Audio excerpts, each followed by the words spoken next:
No, Yeah. I don't pick it up. You look jacked.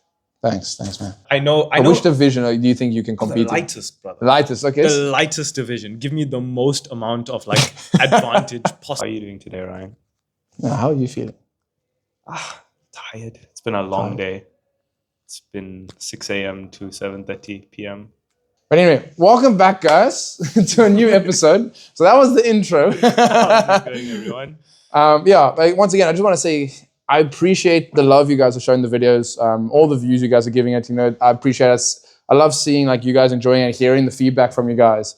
As I said before, please do subscribe, like it, comment on the posts, let us know what you want to see next, or if you want to see more of a certain someone or more of a certain topic, just let us know down in the comments, or message me on Instagram. I always link my Instagram in. I always link my guest's Instagram in. Obviously, you can see I have a guest right here. I will introduce him soon. He's not that important. I'm just joking. Okay. Especially, I'm joking, especially with the topic we've been talking about. But yeah, welcome back. Made me depressed. But yeah, welcome back to the Unapologetic Mike. I am not Mike. This is not Mike. I'm Ryan, and you are Yusuf. There we go. That's just Yusuf. That's his name. Yusuf. Why? Oh, okay, initials. I thought you were asking a question twice. But yeah, so we are continuing the discussion from the previous podcast with AJ. Obviously, we dived into... It's dived, right? Dived. Yeah. It was, I know some people say dove. But dive's also a word. You dived into it. Yeah, I guess. But anyway, I don't care. You can roast me. That's okay. But They will. That's okay. But yeah, so we dived into a bit of men's mental health in the previous episode. But obviously that was to get a woman's perspective from it. Obviously now I have a bro here with me. So it's to get a bit of a guy-on-guy perspective. And we're just going to, that's the main topic we're talking about, Now we're going to talk about it guy to guy. How are you really feeling? Oof, that's a loaded question. You're looking they're loaded. Are you looking at yourself holding this mic? No, I look at you in the mirror. Oh. Yeah. But your man is distracted by me. Yo, what can I say? He's a handsome dude. Ladies, hit him up. He's also single. Yo, what a wingman. See, that's what I'm saying. No one else has done this for you. Oh, that's true. Yeah. Your guests do better. Also, can we just acknowledge this man's chest? Like this man got a big chest. So he been working on it. I've been working on it. You see me working on it. I just need the other things to come up now. He wants that full-on extra large Dorito shape. Yes. He got that medium shape. He wants that extra large. I like him. I appreciate this. The hype. To bring out the confidence. That's what bros have to do for each other. Yeah. Because mental health for men is so important. Segueing. Are you looking at yourself in the I'm not in the mirror? The camera. They deserve eye-to-eye contact. Eye-to-eye contact is mental. That's seriousness. That's just like. That's deep. Committed, Okay, moving on. But yeah, so how are you feeling, man? Like, how are you really feeling? Good. Positive. I think the topic is mental health, so I feel like it's something that's very important for everyone to have a grip on. I know this month is for men, but like everyone in general should seek to improve their mental health in some capacity. And I feel like it's such a taboo subject nowadays, like to actually get into it and realize, okay, you might have some underlying issues that you need to work on.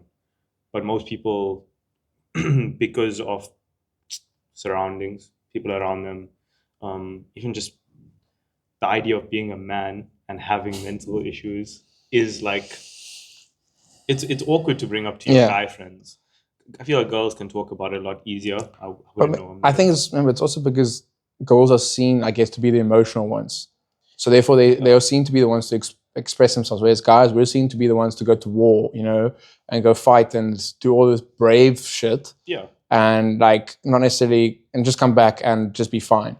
I mean, I know this is slightly off topic, but like, do you know why we only get 15 days or why we're allowed 15 days of leave at work? No. Because back in the World War days, if somebody got injured or they had to deal with something, the government gave them 15 days to sort their shit out. Oh, really? And then they got sent back in. Okay. So then the corporate just basically latch onto that and just use it like, cool, there you go, there's 15 days for the year. like no matter what your issue was. Yeah, I mean, I guess obviously it's injury dependent, whatever. But like for like minor stuff, it's like cool. You cut your finger off. Cool. There we go. Stitch up. Go back. As long as it ain't your trigger finger, you're good. Start shooting with the other hand. I don't know. I mean, we're doing a lot better these days because I know like now if you are going through like a mental health breakdown, then you can claim like sick days, or you can't even take leave. Like employers can a lot of the time take it into a heavy consideration. But, I mean, I think on that, I think it's also very difficult for companies to like try and fight it. Like if you say you're sick, like with the flu, and like you're sick for like consecutive days, or like you're off from work for consecutive days, they can be like, cool, we need a doctor's certificate now to prove that but like when it comes to a mental health thing, it's like it's a very touchy subject and not a touchy subject at the same time, depending on who you're talking to. You're right.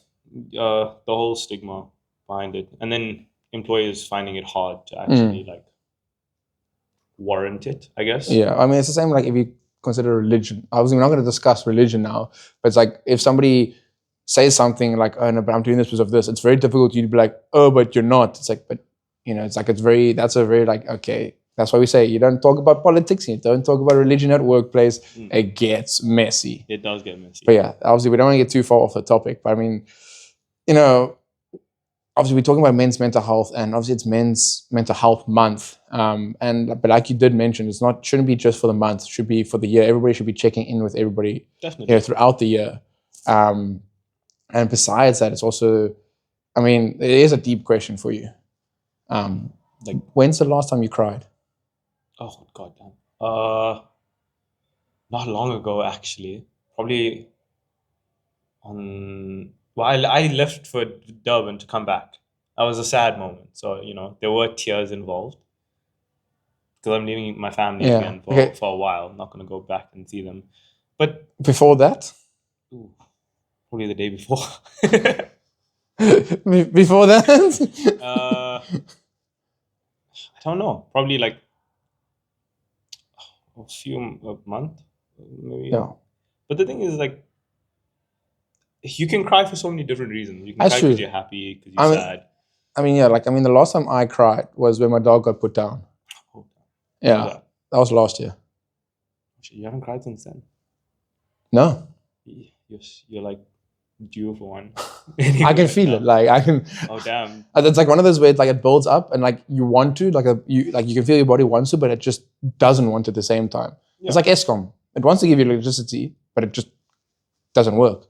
Do you find it hard to cry? Do you feel like? I mean, it depends on the environment. I mean, usually if I'm on my own, I feel weird crying. It's a weird thing, but it's like, I don't know. If you're alone, I find it weird to like cry because I'm like, okay, how do I cry? And then I judge myself. Like I'm like, do I look ugly now? Like there's people like, oh, I'm an ugly crier. And then I listen to myself cry. I'm like, hey, you sound so weird. I feel the opposite weirdly. I feel like it's weird to cry in front of people. I think it depends on the circumstance again. Because like you said, if you're saying goodbye to your family and you're not going to come visit for like the next 6 months, and obviously you're going to share some tears. But like if it's a complete stranger, I'm like, hey, you don't get to see. Cloudy the Chance of Meatballs, it's like, tear, you better get up, get back up. Like sucks the tear back up. But yeah, I mean. And that brings us back onto the point of like, that's a guy in that movie, right? And he's very masculine. Yeah, he's a police officer in that movie. Yeah. And the whole idea of him is be a man. Yeah, but remember, don't cry. Exactly. Like if we seen us crying, it's like, I mean, I've seen like these quotes where it's like, oh, let men cry. It's like, no, we'd rather see them kill themselves before we see them cry type of thing. And I'm like, hey, these are some fighting words. And obviously if we retaliate, then it's seen as like toxic masculinity. It's like, how is us defending ourselves toxic masculinity? Not even ourselves, our emotions. Yeah, it's like now we, as guys who have been molded by society to not necessarily share emotions, are now trying to share emotions. It's changing. It is slowly, but like now we're trying to share emotions, and then it's like I mentioned in the previous episode, we get played a Uno reverse card, and those emotions get used on us later to like use it against us. It's like, hey yo, so now you ask us to open up to you and share to you, and now we do, and then you switch the script on us, and now you use it against us. And like I feel like that's why a lot of guys just go silent. Like they'd rather just keep this peace and like deal with it in their head. And that's why they gym a lot. You see like a lot of guys go to the gym, obviously lift heavy weights, maybe like maybe join an MMA like gym or something, just to like use that as a aggression release, like on a punching bag or something, you know? Maybe not even aggression release. I think it's a healthy outlet. Like You have to have an outlet. Yeah, you have to have an outlet of some sort, and some people's isn't so healthy. So, I mean, my recommendation is get in the gym. Like, You hear the guy, he's calling you fat. No, some of you. I'm joking. It's unapologetic, Mike. Yeah, be you, bro. Don't apologize for shit. There's nothing wrong with being fat. There's nothing wrong with that. But if you don't seek change and care about your health, then it can be a bit. I guess it all depends on the person. Like, 100%. If they're okay with it, then cool, live your life. But then don't come and like, because I've also seen this. Like, it's been a while. Like a while ago, I saw this like TikToks or Instagram videos where it's like, if you gym, then you're fat phobic. It's like, shut up. No, that doesn't make sense. I'm like, shut up. Like, no, I'm gymming for my benefit, because firstly, I want to be mentally sane, and I don't want to like just snap at somebody or break down somewhere. This is my release, like you said. I'm trying to improve my health, because that's the vision I have for myself. If you choose not to go gym, then you do that, but you can't call me fat phobic. Definitely, and I also think there's a link between physical health and mental health. Typically, you see that people who are in better physical shape are more readily able to confront their mental health issues. Yeah. Because let's be honest here, having to be consistent and train every day is also a mental battle. Oh yeah. And to beat, because some days you don't. Sometimes you just don't want. You're just too tired, and you're like. Yeah. And those are the days that matter. If you train on those days, then you're like really showing, what you capable of, and it makes you feel proud of yourself, better about yourself, and that's the starting point. I feel like insecurity is one of the biggest issues, and because of the way the world is right now with social media, and not even just social media, but just it's been this way. Insecurities breed issues, whether that be arrogant issues, because that's the only way that you can combat your insecurities, or like attachment issues, possessiveness, just things like that. It all stems from your own insecurities. But if you feel better about yourself and actually are confident in what you are capable of, that's a lot of the battle done, because it's showing that it's proving to yourself that, no matter what's in front of me, whether it be a mental health issue, whether it be a physical limitation, even just like in your work life, whatever it really is, relationship issues, you can break past it if you just push that little bit extra. That's speaking a little bit from experience, but then also other people that I've spoken to, it really helps to break it down to like the bare bones, Typically that's most people's issue from what I've seen. And then speaking to like, I think everyone should have a psychologist personally. I think it's something great. Don't just try it once, because not every psychologist is going to work for you. Sometimes it's at the end of the day a person, and you have to mesh with that person. So,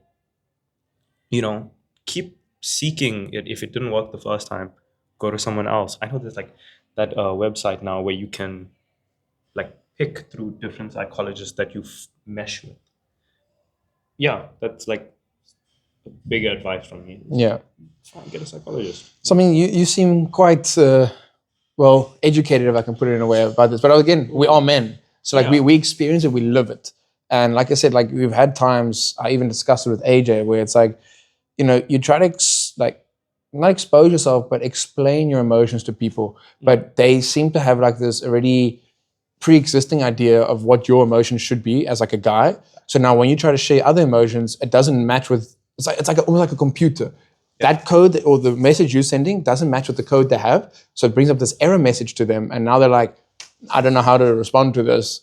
This is like an attack. And now they like just snap. And it's like, what? I'm just saying, listen, I'm not feeling it today. And now you think, it's because I don't look pretty. It's like, Sorry, wait, what? Yeah. And then I feel like so many times in relationships, like when a guy tries to express himself, and we've all had a long day. We know we all have long days, like continuous long days. Even both partners could have a long day, and then you come and you just want to like, listen, babe, I had a really long day today, and it's tough. Now you try to express yourself, and it just doesn't get received, obviously, in the right way, and then it's dismissed almost. It gets dismissed, and you're just like, cool. I'm just gonna. Every time I come home, I'm gonna pretend to be happy, put a smile on. Oh, babe. Oh, yeah, it's nice to meet you. Yeah. And that's why they say, like, in these like suicide prevention videos and stuff, and like always like seeking help, they always say it's always the happiest ones or the ones that are smiling the most. I mean, it is tough because sometimes you get people who are genuinely happy, and it's like, cool. Now you just don't want to go to them, but like, listen, are you okay? So like, it's okay. So like, oh yeah, bro, what you talking about? Like, I'm good. But now you're gonna think they're being defensive. It's like we've been told, oh, if they're too happy, there's something wrong. It's like, no, bro, it's okay. Talk to us. I was like, brother, I'm good. Like I'm chilling. It's like it's really okay.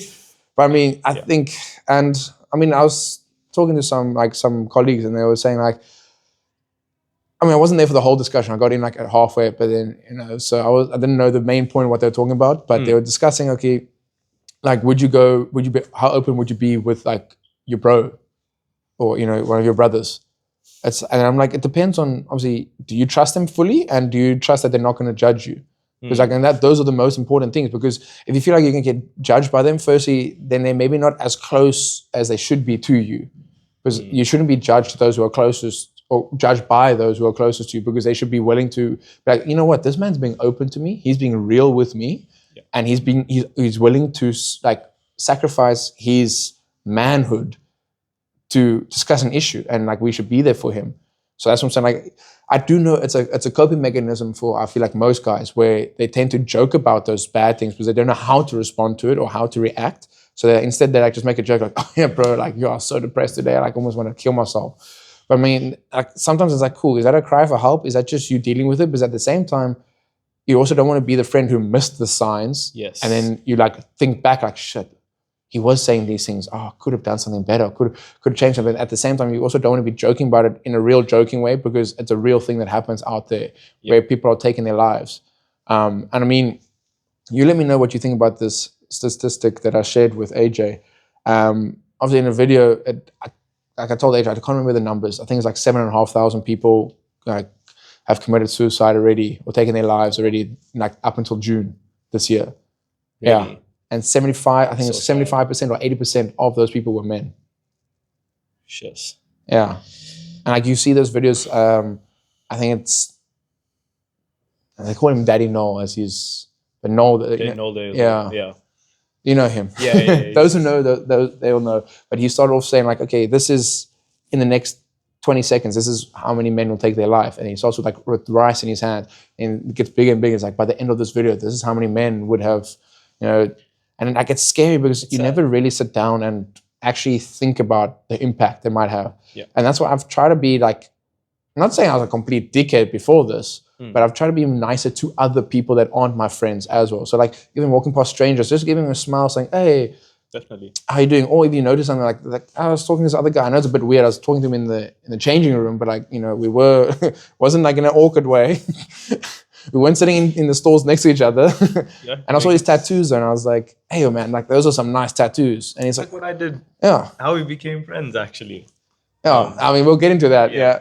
So then he's like, oh, thanks, man. Like, oh, yeah, I got these done in Brazil. I was like, oh, all of them done in Brazil? He goes, yeah, all of them. I'm like, by the same person. It's like, obviously, that's how you get chatting. And then, but now, who knows? Maybe the guy goes home. He's like, yo, I feel so nice about myself now because this man complimented my tattoos. Definitely. Or maybe he doesn't take anything away from it. But at the same time, it's like, it doesn't stop you from being nice. Because remember, like they say, it costs you nothing to be nice or 100%. To do something nice. 100%. You put out positive energy for people. Because, like, the thing about like people who are in a negative place, it's because they have negative surroundings a lot of the time, and they can't come out of that. It's a constant state of like anxiety, panic. Like they just really don't know where to go, and they don't have a healthy outlet, something they can talk to.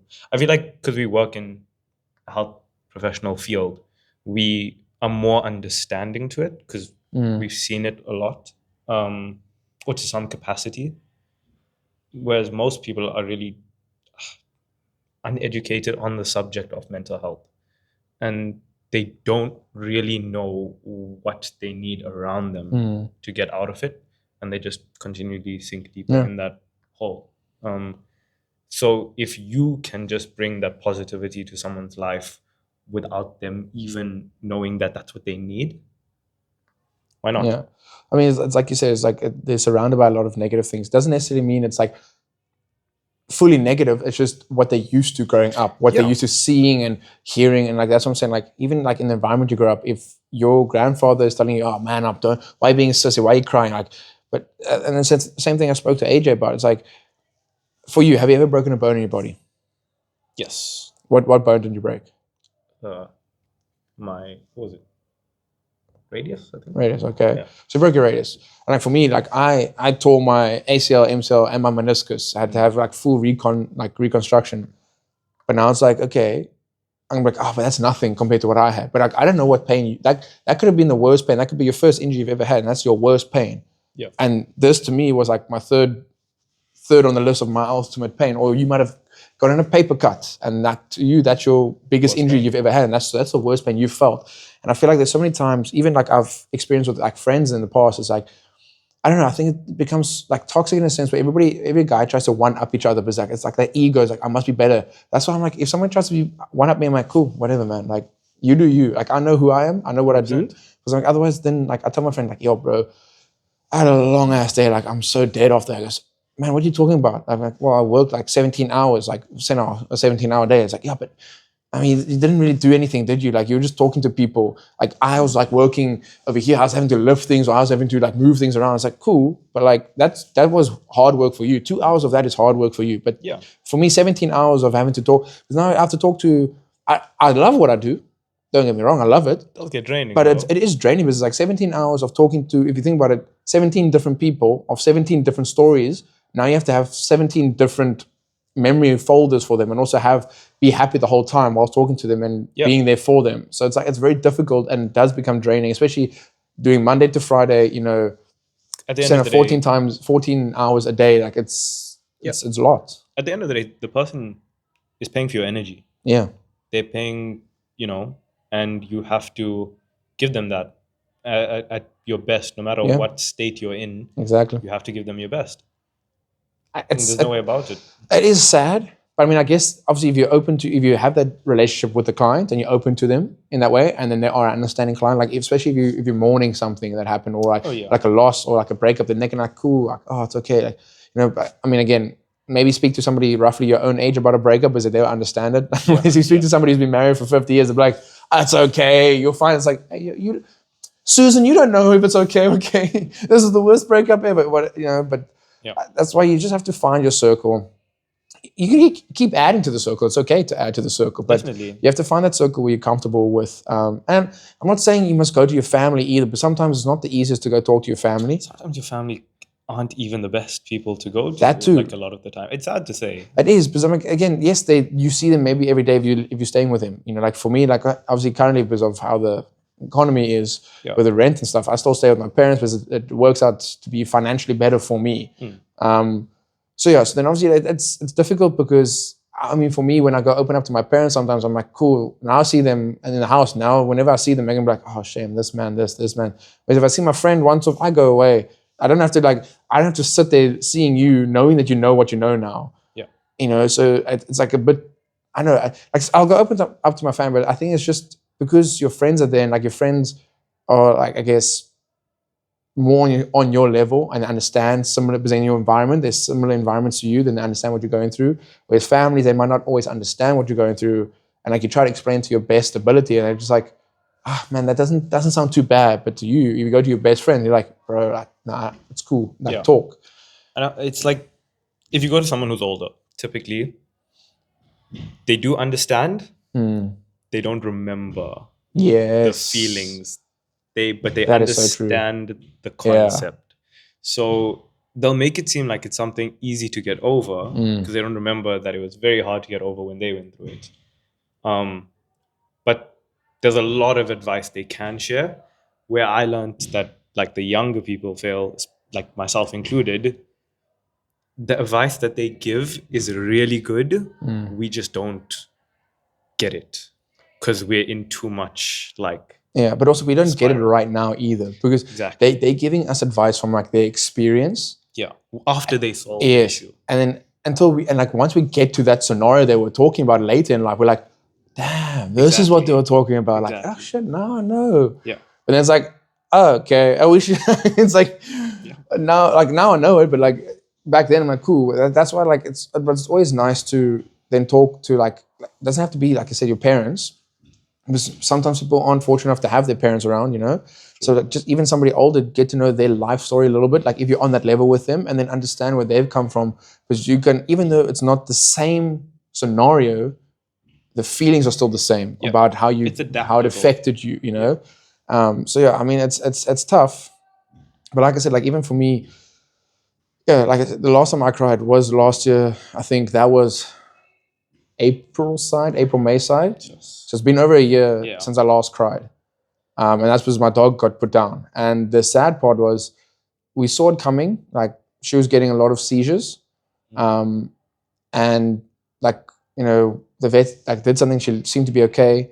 And then like on the day that it happened, like, I mean, I wasn't my dog's favorite, but actually I know she loved me and I loved her very much. But like I know like dogs always have their favorites, you know. But like I was more the one she would like play with, but not necessarily go cuddle. But she's like, you ain't the cuddle one. You're the playful one. Like you're the energetic one. Like I don't. But that doesn't mean that you weren't her favorite. But yeah, so then things are so like on the morning I was awake early. You know, it was like we always wake up early. It was a Thursday. Pretty sure it was a Thursday. And then like I was playing, and then my dog doesn't usually come through in the morning.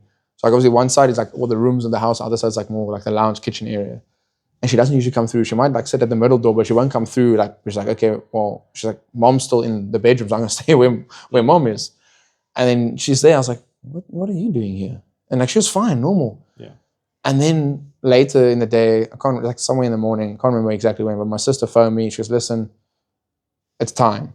And then I was like, is there time for me to get back? Because obviously I wanted to be there to say goodbye. And that was the hardest part, was that the fact that my family was there. And even though like they know I couldn't be there because I'm at work, I was like, I can't be there to say goodbye because I'm here at work. So now I was on a video call having to watch my dog get put down. And I was like, I'm sorry. Man. Yeah, and I was like, shit. And obviously now like this is getting me all emotional now again. Give me a hug. No, not now. when the camera's off. But I might just cry then. Then I was in our consult room, and like I was bawling my eyes out, but then I was like, shit, I need to suck it up now when I go out here, because I can't have people ask me a million questions, because then I'm going to get all emotional again. And, you know, I'm also at the same time like, fuck, no one cares here. Like that's like the mindset I had. Not saying they didn't, but it's just like, it's a workplace. It's not like, you know, and that they are. But then I realized then when my sister told me it was time, I realized my dog had come through to say goodbye to me. Because she knew I wasn't going to be there, and she knew, because as I said, this is out of her normal behavior. I was like, what? Then I took time, even though I was a little bit late. I was like, you know, I'm taking time. This is my dog. She's not feeling well. I was like, hey, what are you doing here? I was speaking to her. I was like, you know, I just want you to know I love you. And then I said like goodbye to her there. And I think like that, like you said, dogs know. It's like they just have that. Even when people are like on their deathbed, they have a feeling, so they know. So then that's when they start to like, you know, they tell you last little jokes to make you happy again. You know. So I guess that's one thing I was appreciative of my dog doing, now that I know it. But like at the time, I was just like, you know, it was weird but nice, and obviously it sucked at the same time. But then it's like it's a weird thing, because then it's like I cry, and then because it's like the tears from that come, and then like the tears of all the sadness come. Because the time before that when I cried was when my Oma passed away, which was when was that? Quite a few years ago. I mean, maybe 4 years ago? No, not 20. Maybe like 3 years ago, I think. So you really don't cry after. It has to like be a serious hit for you to actually. So was I in my internship? I think I was in my internship when I in the internship, or just before that when my Oma passed. But yeah, like I think 2022 somewhere. Actually, there might have been some tears on. Shut up. Shut up. No, joking. Yeah, I know he's talking about. We won't count that because he wasn't in his full senses. Nah, but like that was, I mean, I wasn't I wouldn't say it was sad tears necessarily. It's drunk tears. I mean, but it's also like it's like happy tears looking back at the memories, but also knowing that I wasn't going to spend like the same year with the same people again because we're all going our separate ways. Yeah, that is tough. So that like it was happy, but it was sad. But I think it's also because genuinely, if I see someone else getting emotional and I can relate or I can feel it, then I also like start to get emotional. And like you said, like there was other substances involved, not drugs. No, you're drunk. Yeah, just exposing me now. But yeah, so and then so I guess those real emotions came up. But yeah, so there. When was that? Brass belt this year. No, it wasn't this year. It was last. It was last year. 2024 January. Yeah. I mean that's. My dog passed away after that, technically. Okay, I'll let you slide on that one. But yeah, I don't see that as counting personally. That's just like emotions coming out. I mean, I know people might disagree, but I'm like, they're allowed to. But yeah, like when I say cry, I mean like crying over like maybe like a breakup or something that was like heartbreaking, like sad. Okay. Like actually like your dog dying or someone passing away or like a heartbreak or something like sad emotionally, that type of cry. Because remember, you can cry like from laughter. All the things that you mentioned are something about loss of something. It's not necessarily just like a bad day. It's more like... I mean, you can cry for that too. Like, I mean... You can, definitely. But it seems like your trigger is like... I think it's also because like growing up not seeing my father cry... I guess, also when growing up, we didn't have a lot to cry about, I guess. But like obviously, when we lost our first dog, or my first dog, then that's the first time I saw my dad like cry properly. And obviously because he was very connected to the dog. And again, obviously when my Oma, his mum, passed away, then again, it was like the sad thing about that was we got a phone call, obviously, like during the COVID pandemic time, and that was, I think, when the second strain had just come out of COVID, so like that stronger strain. And the doctor had phoned saying, listen, it's not looking good. Like, if you want to come say your goodbyes, you can, but like, better make it like quick. And then my dad obviously had to make a tough decision. Does he go? Because they were willing to provide him with all the PPE, but he was worried that even with all of that, he might still bring that second strain back. And they had already, my mom and dad had already like suffered from COVID, and they said it hit them really hard. And like even my sister also suffered a bit. I don't think as much as my parents, like, but again, that was a while ago, so I don't remember fully. But all I know is I was the one in the home that didn't have any symptoms, that always tested negative for it. So like, I never had, to my knowledge, COVID. But yeah, so like it was tough. But then my dad was like, cool. He had to decide, like, are we gonna go? Like, is he gonna go? Is he gonna say goodbye? Because I mean, it makes sense for him to be the one to do it because it's his mom. Yeah. And then before he could even make a decision, they phoned again and like, we're sorry to let you know, but she's gone now. Yeah. And like, I mean, that's also one thing I feel like families need to regulate is sitting down and just having a chat. Because whenever my parents sat down, it's like, oh, we need to talk. I'm like, cool. I'm either in trouble or somebody died. Yeah. But there's never... And it was usually somebody died, because it's every time we sat down, I'm like, oh, yeah, we need to tell you something. I'm like, okay, who died? And like the one time I was like, who died this time? Because I knew like every time they did it, I'm like, that's the only time we sat down like that. Yeah. So yeah, and then that's why like I got the tattoo on my ribs for her, and the clock so it's her birth flower, and the clock is the date she passed away. So the time on the clock is the date she passed away, and then it's a saying, a quote on the top is always when she would come to like our house like on a Sunday or over the weekend before going back to her like a little apartment. When she would leave, she'd go, oh, I love you, my boy. And so I got that on the top. But then she left a voice note, I think, on my mom's phone saying, oh, like, yeah, I'm just outside waiting in the line, like on the chairs, waiting to go in to get a bed or whatever. Goodbye. And that's like the last time, because after that, they had to put her on a machine. Yeah. And when they did that, they told my dad, like, listen, the chances of her, if we put her on the machine, because of her age and all her comorbidities, like, the chances of her coming off are very slim. So it's like we sort of knew, but obviously we're still hopeful. And obviously, like, with that being like the last goodbye we heard from her, like I made sure, like I got a recording of that, so it's like on my phone.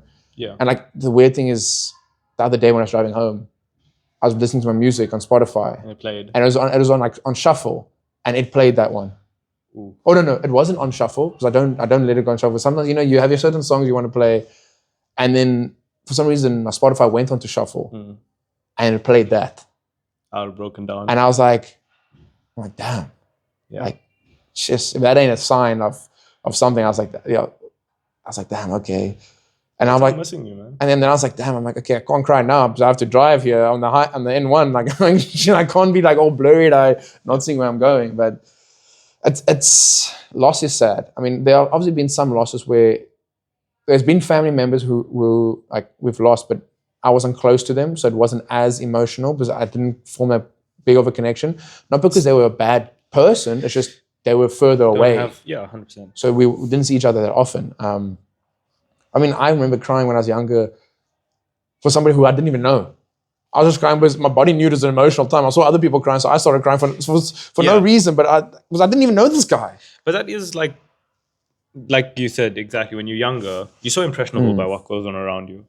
Like, if you fall and you hurt yourself, and then your mom is there and she's like, "Oh, my sweetheart, it's okay. You're like, gonna start crying." Yeah. But if your dad is there and he's just like, "Just watch it out, it'll be fine," you'll be a bit more stronger to it. Like, walk off that broken ankle. Exactly, like literally.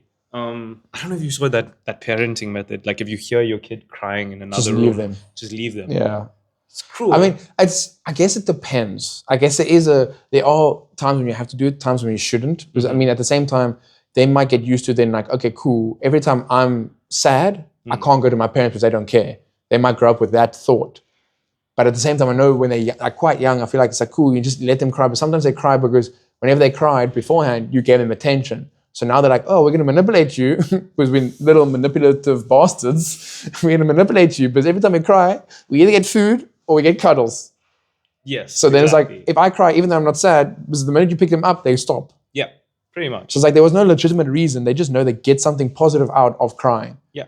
So yeah, I mean, yeah, it's men's mental health is tough, especially with all the people out there who fight. I mean, look at June; it got taken over by Pride Month, and now people don't really talk about men's mental health. Because I mean, I spoke to AJ about this. I want to get your view on it.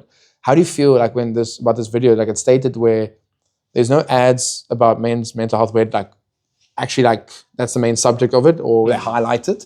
But you see all these companies change like their slogans or change the colors of their ads or whatever on Instagram and Facebook to have the LGBTQ or LGBTQ plus flag on there, like, to represent them so they feel represented.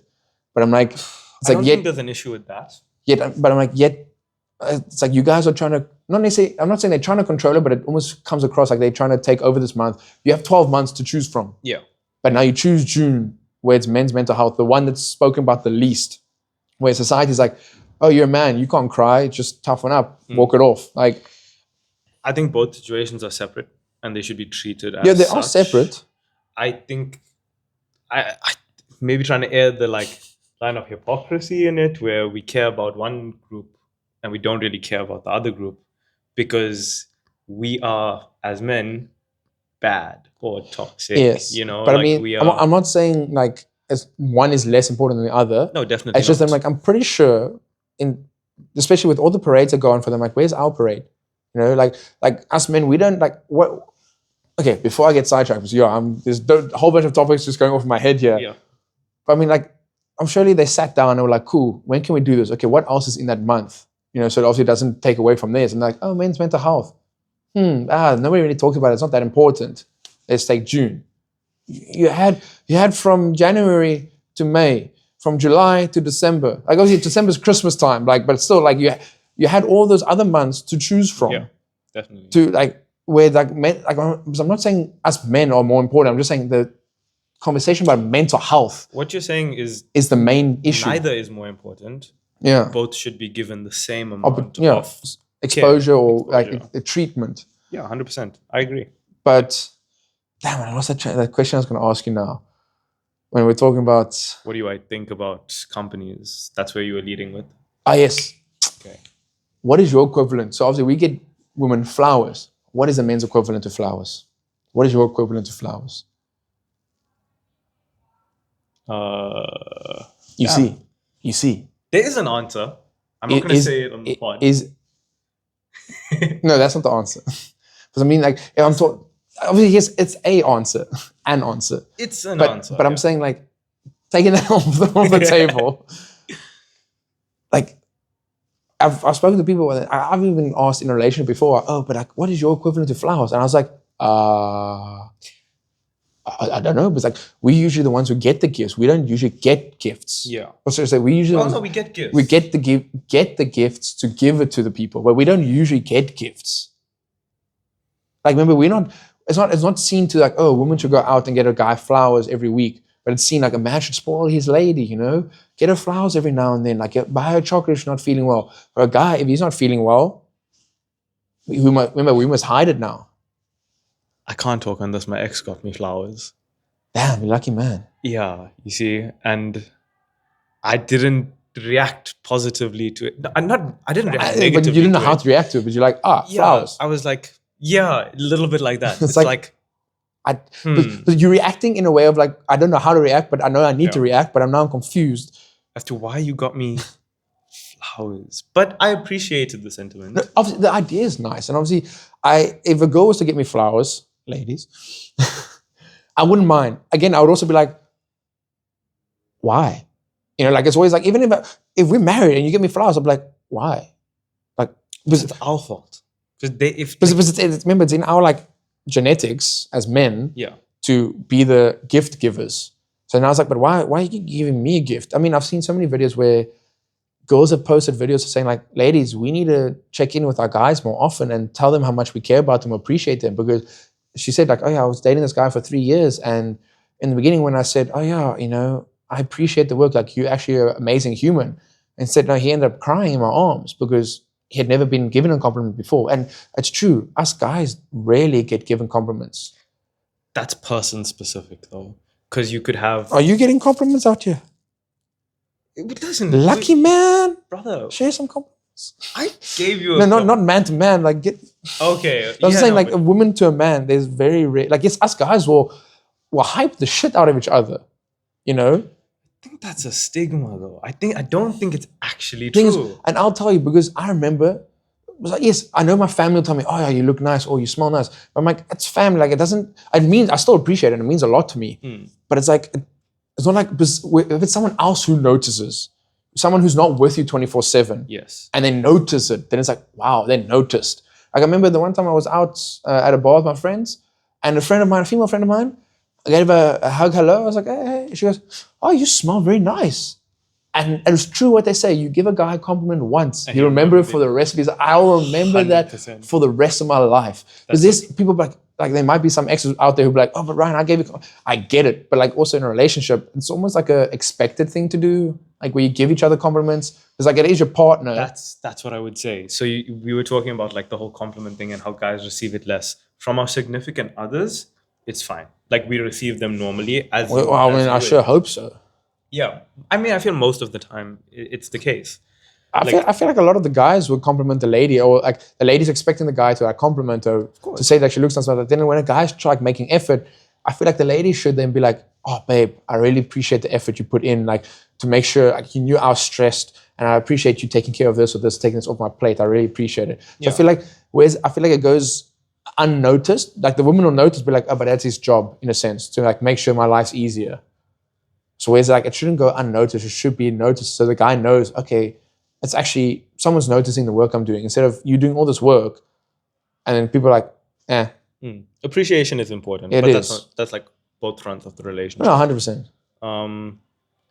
The compliments thing, I think women are more likely to get compliments from strangers. Yeah.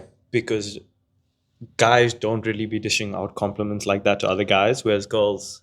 Girls to girls, yes. Yes. But guys to guys, it's obviously to a stranger, the guys be like, hey, yo, what's wrong with you? Like, I think that's because it's perceived as like such a weird thing. We're not used to it. So it's like, hey, yo, what do you mean? But yeah, I mean, I think maybe we should, I don't know, do you have more to say about men's mental health? If you are struggling with mental health issues, please reach out to someone.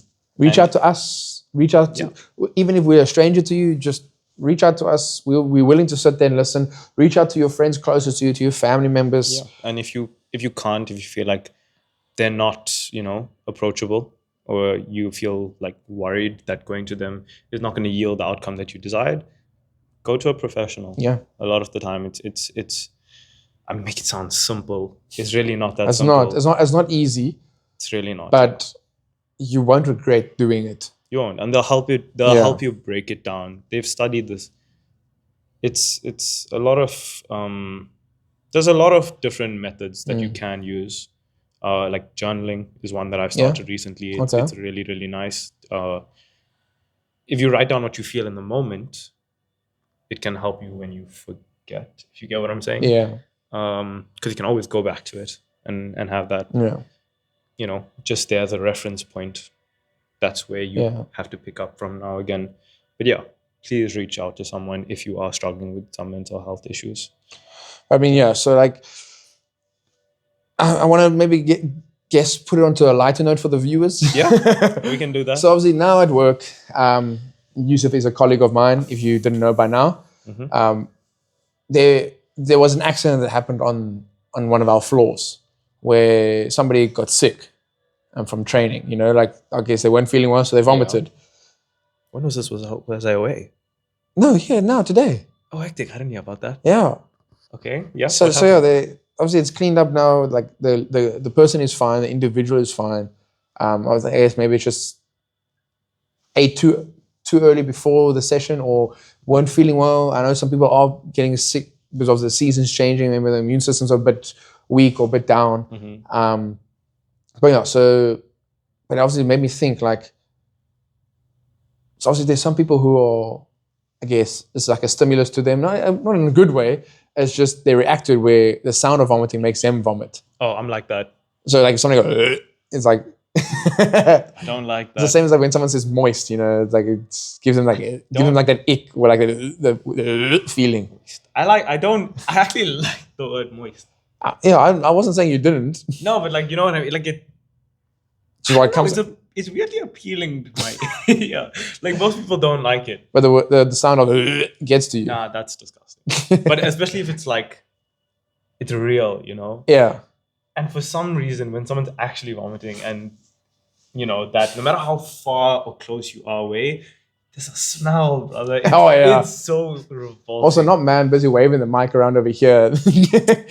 I'm sure they can hear me. And it's like, oh yeah, I'm going to talk over here, but Mike's over here. Yeah, sorry about that. But yeah, so hopefully the audio has been good. But yeah, but I mean, yeah. But also made me think.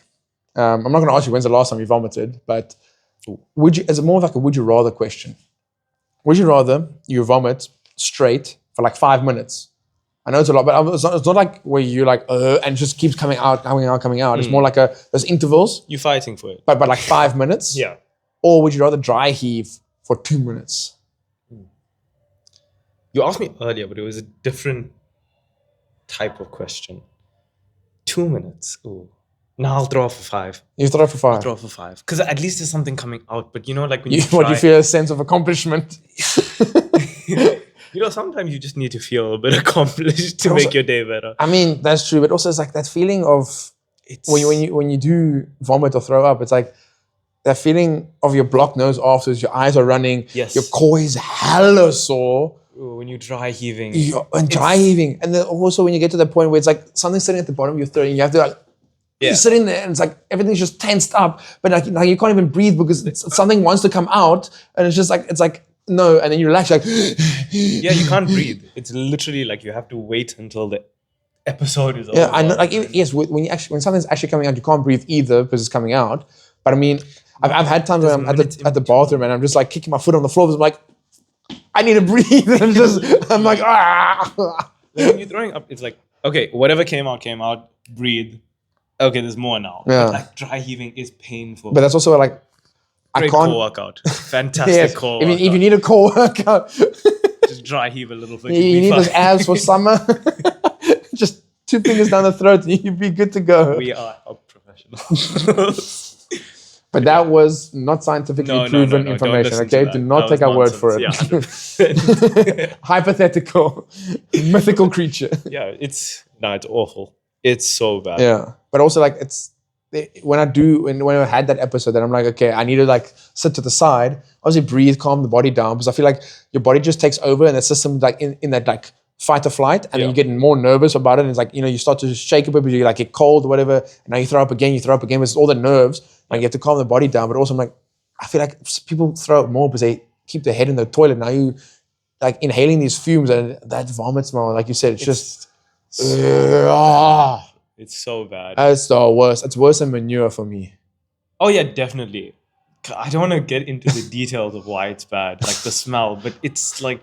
But the worst is like when you see something like, but I had that 2 days ago. No. And you're like, you have digestive issues. You should go get checked out. No, not me. Asking for a friend. Yeah, and other people. I can't remember the last time I threw up.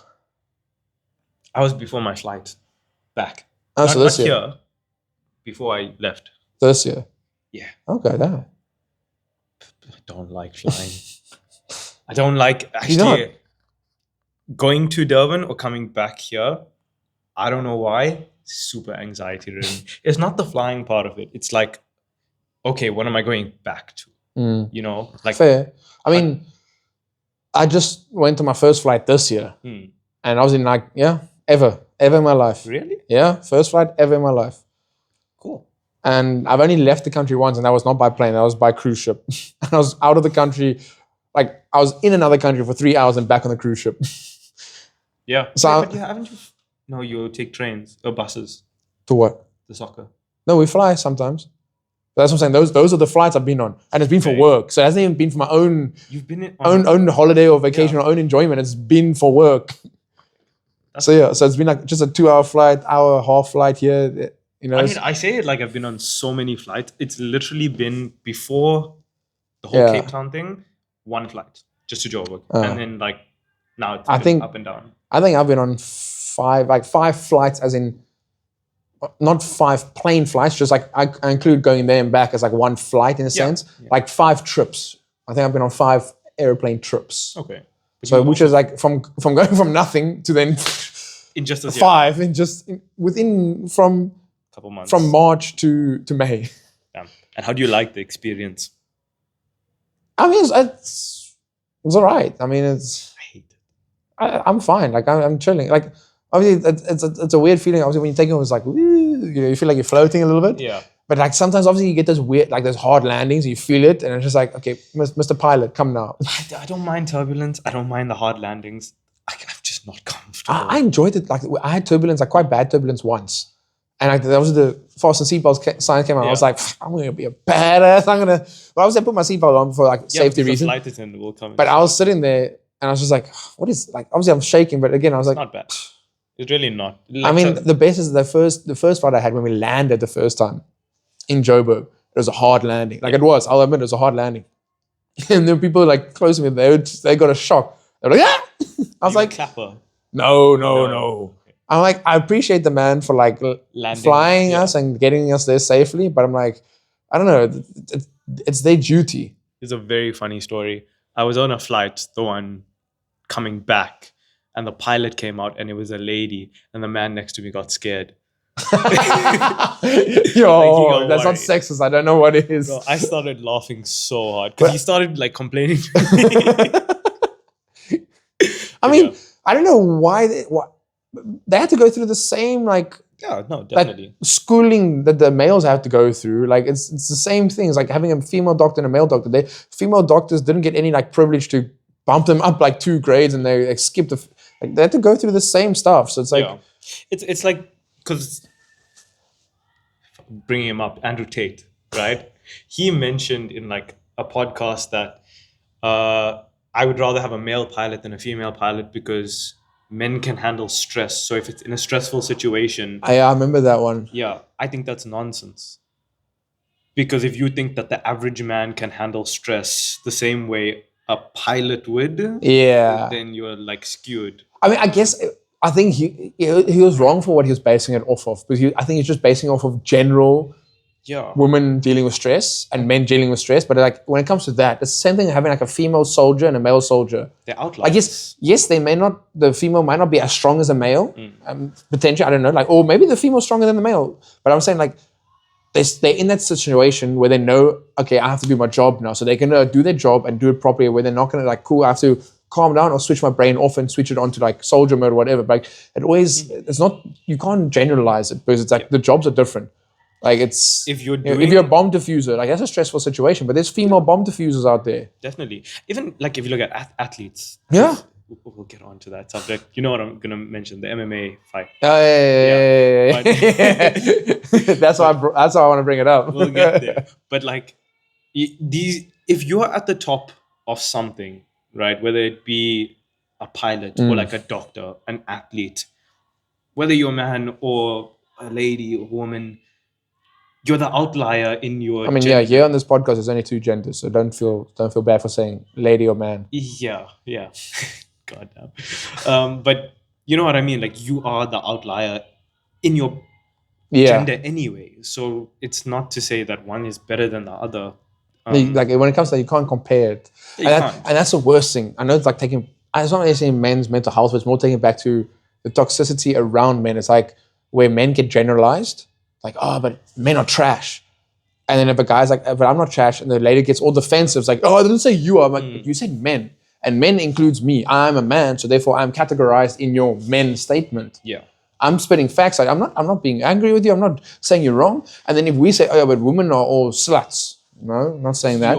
I guess it's a different. But if we said, oh yeah, men are players or men are man whores, it's like, hey, I'm not. It's like I didn't say you are. They get all defensive. And if I also say, oh yeah, a woman like to sleep around, it's like they go, oh, how dare you say it? It's like, hey yo, like, but if you say the same thing about us, we must just take it. Yeah. I think there's too much men against women nowadays, and we must just come together.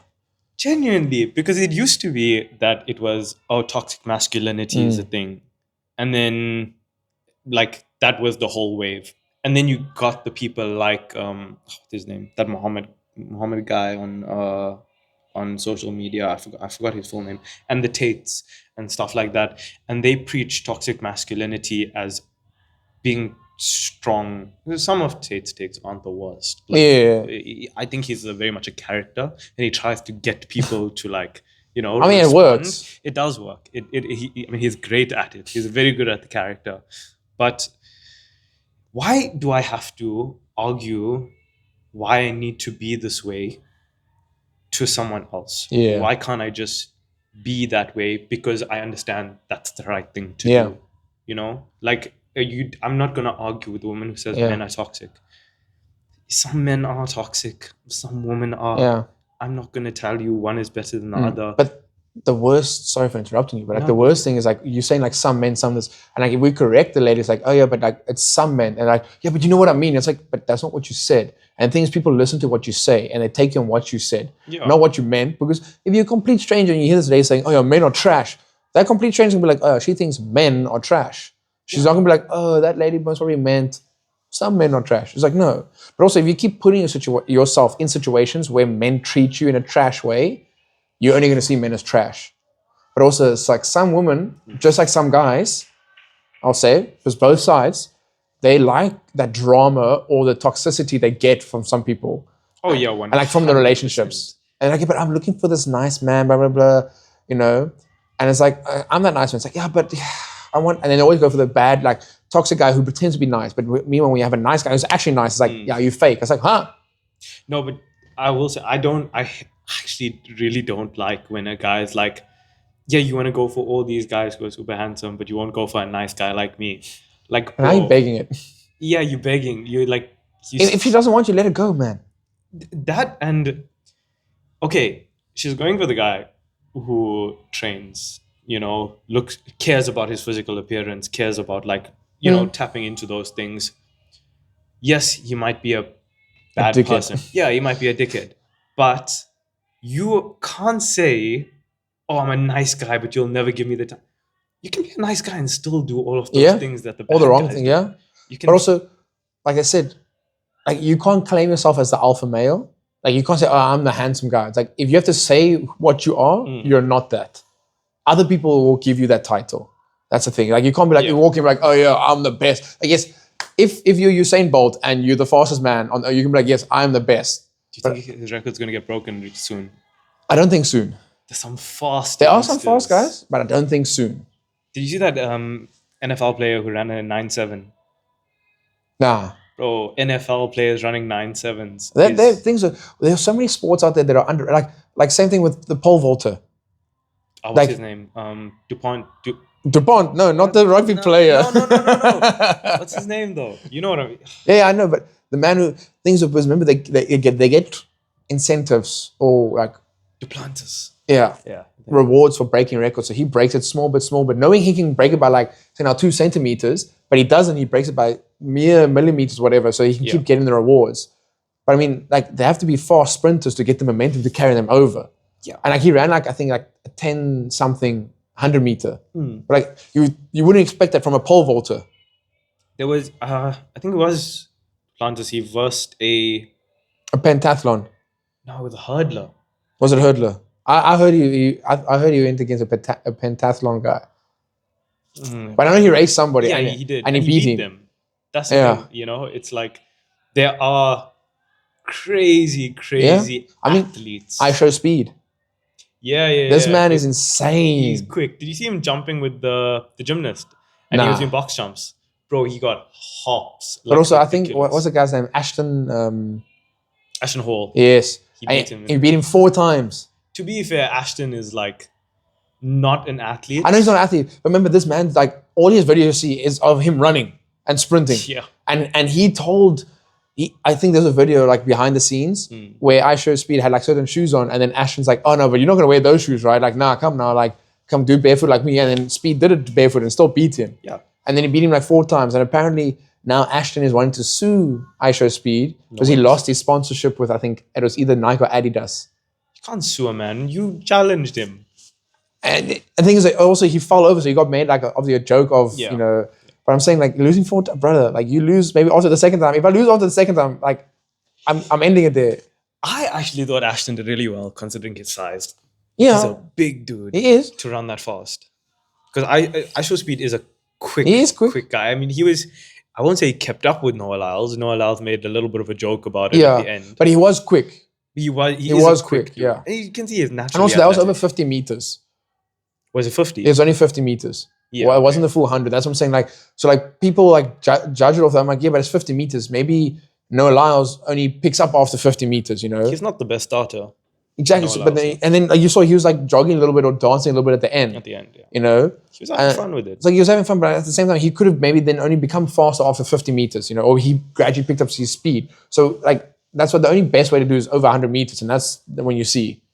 If you do sprints over 40 meters, you could be a good 40 meter like runner, but like, maybe your legs just ain't there like for the full 100. But definitely. I mean, yeah. But I know you wanted to mention, or I also wanted to bring it up, MMA. So UFC. Yeah. Okay. But we'll first start off with Dricus du Plessis. The man, the myth, the legend. Genuinely a legend. Uniting South Africa with his title win, then his title defense. Yeah, against the big name opponents. Exactly. He's against guys who, I mean, it's the same thing where with the ICC, the World Test Championship we just had, I guess we were the underdogs because we were always the chokers. We've never really won like major titles in a long time. Yeah. We always either choke in the semis or the finals, and then we went on to beat Australia. So it's like, so obviously Dricus is, or Dricus, South Africa is doing crazy things in sport right now. Like we have Reno. Ah yes, Reno, the world's strongest man. Exactly. We have the Springboks, of course. We have our under-20s football team. Bafana, yeah. They are ridiculous. Though our ladies or women's, they also Banyana. Some of the best. Yeah. I mean, we have the 400 meter relay, or is the 4x100? I know is one of them. Record, and like obviously winning it, and the mixed one. Yes, and then there is a sprinter. Yeah. What you're talking about, Kane Simbine? Yes, Simbine. Yeah, he's also and also him breaking Usain's record of continuously running 100 meters under 10 seconds for 11 years now. No, I think that's still Asafa Powell. Really, he broke Asafa's record. Asafa had the most sub 10s. No, Usain had it for 10 years. So he had the record for continuously each year, like having run 100 meters under 10 seconds. Yeah, Usain had for 10 years, and now Akane took it with 11 years. Oh, I see what you're saying. Yeah. Okay, I see what you're saying. There's discrepancy there because I think Asafa has the most sub 9, Yeah, sub 10s. we're not, yeah, but this is time now. Yeah. Like over years. For at least in that year having a sub 10. Yeah. And there's also that other. So he's a power lifter. Bro, I think his total was 2,650 pounds on the squat, bench, and deadlift. That's insane. Yeah, his squat is 1,000 plus. I mean, I'm gonna shout out my friend's channel here. Cool Story Brew. Nice name. Yeah, that is. He obviously he has like some nice videos there on his Instagram and stuff, TikTok and YouTube. But like I saw some of like the achievements on there when he's like shouting out like we have currently the #1 ranked surfer in the world. Obviously I don't know if it's depending on discipline or what they do, because I'm not too much in the sporting industry. But but yeah. So and then also, what was it? Oh yeah, our masters, Tasneem Solomons. She is the World Masters pool champion. I did see that actually for South Africa. Yeah. So it's crazy how, and we keep. And now I just saw, there's a kid from DF Milan who's I think 13 years old. He has the Guinness World Record now for the youngest, becoming the youngest cricket umpire. Wow. Yeah. And it's crazy stuff happening here in South Africa. Yeah. I've spoken to a few people and they say that it's between South Africa and Australia for best trainers in the world. Okay. And that's coming from a physio who worked in the Premier League teams. She comes through to here sometimes and she gives talks. Oh, yeah. I know who she is. Yeah. And she said that if you go to Premier League sides, Australians and South Africans, that's their trainers. Yo. So we have some good hopes if we go over. Yeah, that's the plan. But yeah, now coming back to Dricus. I mean, this man, what is his fighting style? and it's crazy, but it works. Pura. Just takes a brandewijn and coke beforehand or a boerewors, like a choppy daar, so you know. But he's so if it ain't broke, you don't fix it, you know, like this.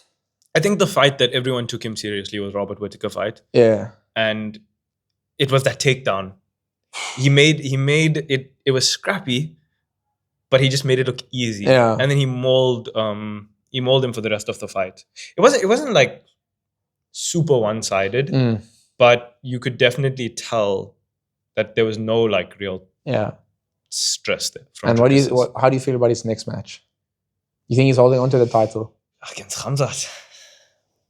I want him to. Obviously, I want him to. And I think he can.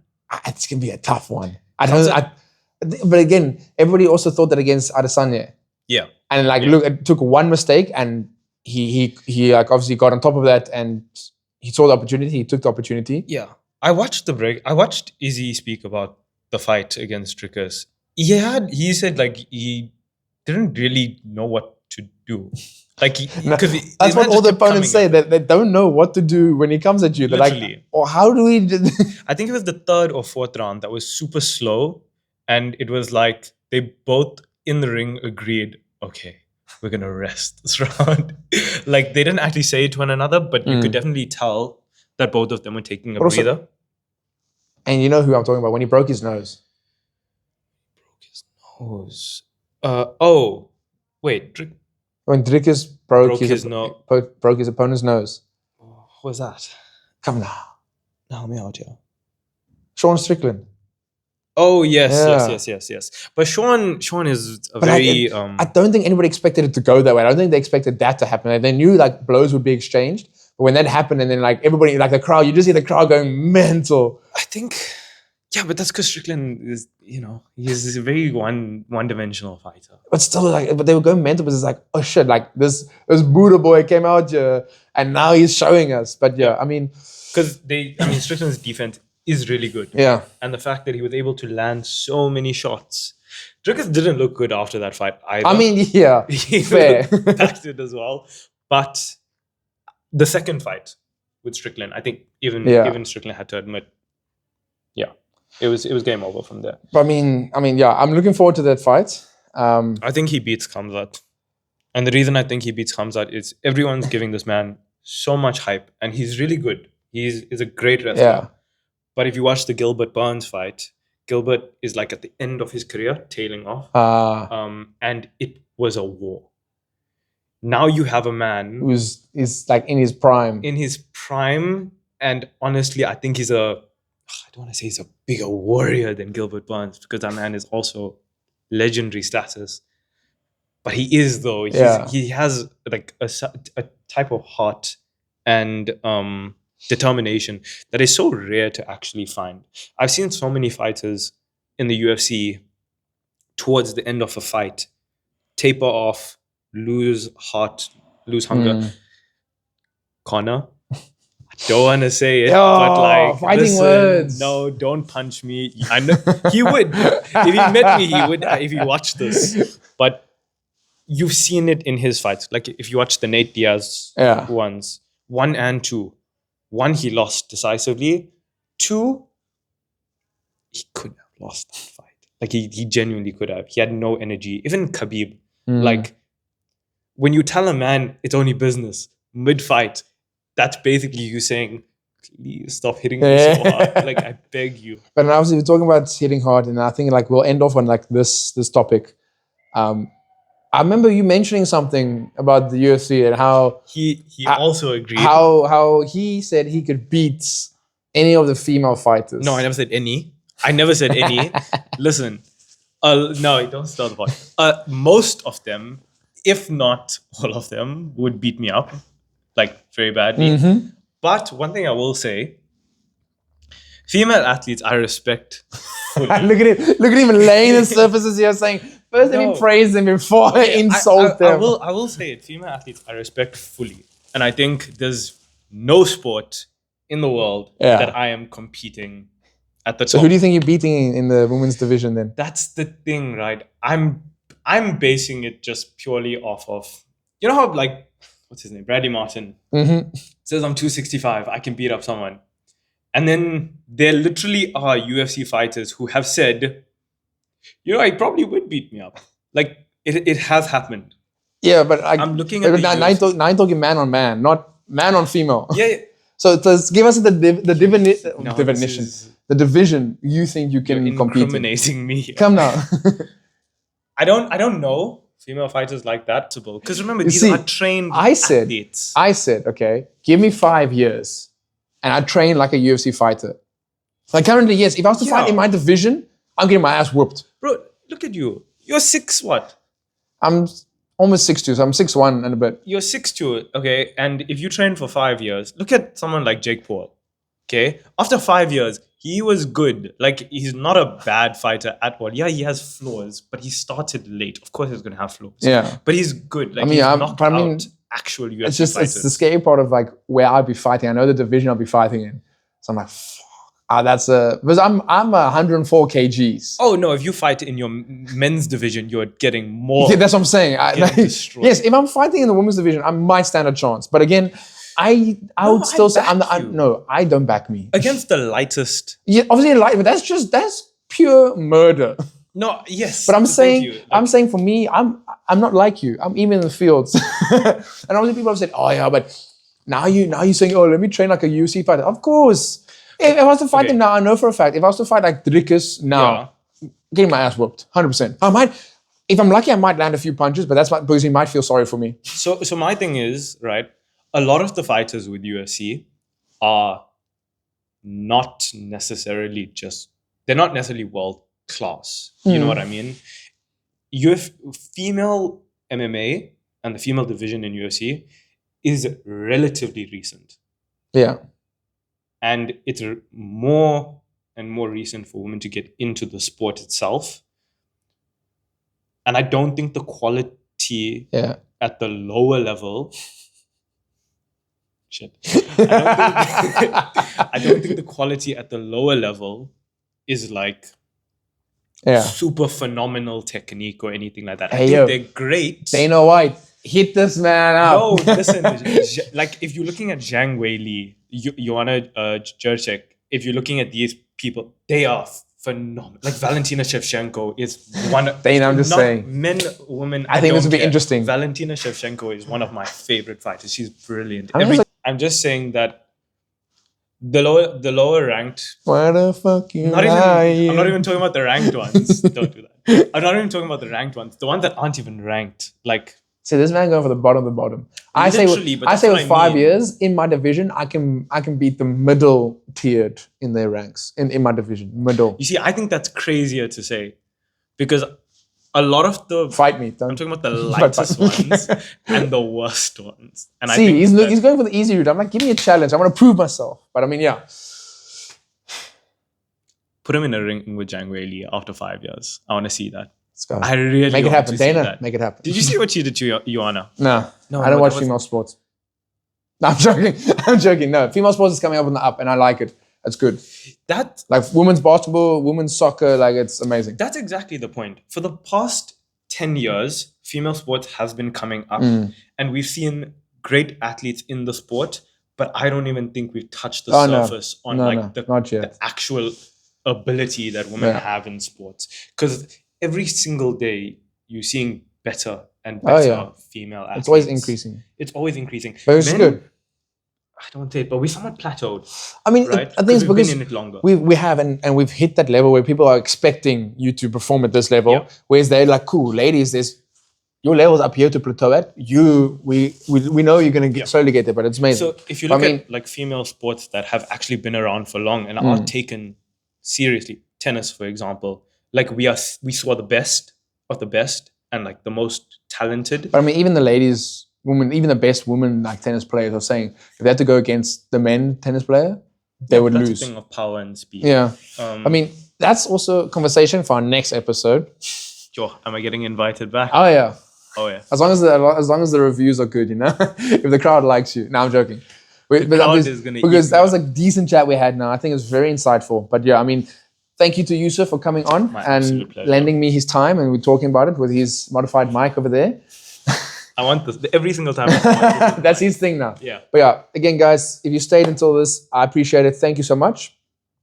I just want to say, just go out there, be yourself. Just keep living. Again, like we said, if you need help, talk to your people.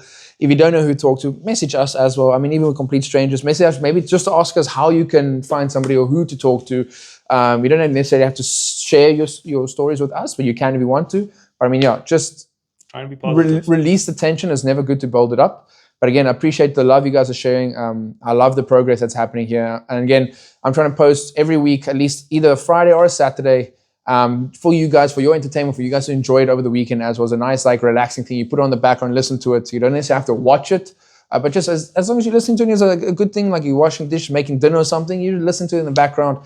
But yeah, I appreciate you guys. I appreciate the love coming from you guys. Make sure you subscribe, you like, turn on the post notifications so you can get notified when this clown is back on.